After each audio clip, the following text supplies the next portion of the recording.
Hey guys, it's Throwback Thursday and today I wanted to introduce you to someone. This is Bradley.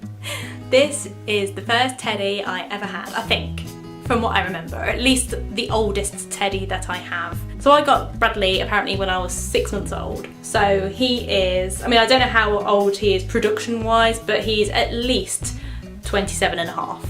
So he's very tatty.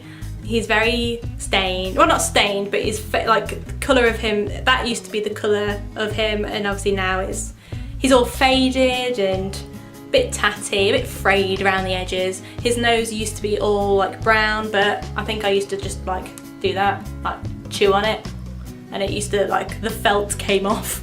So I'm hoping that wasn't toxic. Yeah, and he's just got his little bow tie and I just love him so much. He's been with me through lots of ups and downs. So if I take off his little jumper, you can see his little scrawny body.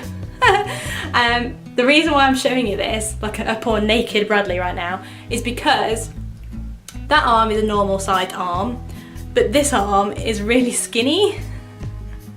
And the reason why is because when I used to like be upset, or like when I was really little, I used to have nightmares or whatever, my mum or dad used to come in and use this arm to wipe away the tears. So you can just see how scrawny it is. Clearly I cried a lot.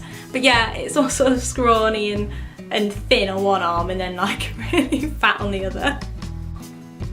Also, you'll notice that one ear goes forward, like it sits forward naturally, whereas that ear goes back. And I think it's because I always used to have him like that. So it was always squished on one side. Poor Bradley. And I always used to spell, like if I wrote about Bradley like in my storybooks or anything, it'd always be spelt without the E-Y, like it was always B-R-A-D-L-Y. I never spelt it properly, but that's just the way I've always spelt it. So it's not a typo, it's just how I spell Bradley. But yeah, it's just like, it's just the cutest little thing. But yeah, I just love this teddy and he's been with me everywhere. Like first time I went abroad, when I used to go over and stay with my cousins, I used to take Bradley. When I went into hospital, I took Bradley. Bradley was very supportive actually. Basically anytime I felt sad, I would just give him a cuddle, and even now, like if I've had a few down days, I'll just look at him and just get him off the top shelf and just give him a cuddle. And it just makes me feel better instantly because it's so familiar, like literally nearly all of my life I've seen this little face. So yeah. I thought he was the only one of his kind. Like I didn't realise that there were other ones of these, and I don't even, because there's no label, I don't even know the name of what he is. Like there's no brand or anything.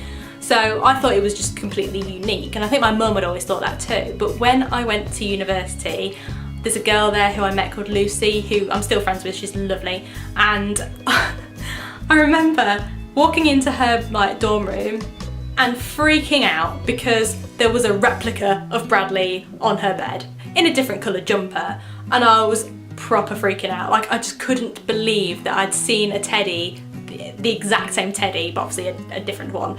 But I was just, oh my god. But that one, her teddy didn't have a bow tie, I don't think. When I have kids, there is no way in hell they're getting their hands on Bradley, mainly because I think he'd probably fall apart. He's never been in the washing machine. He smells a little bit funky, to be honest.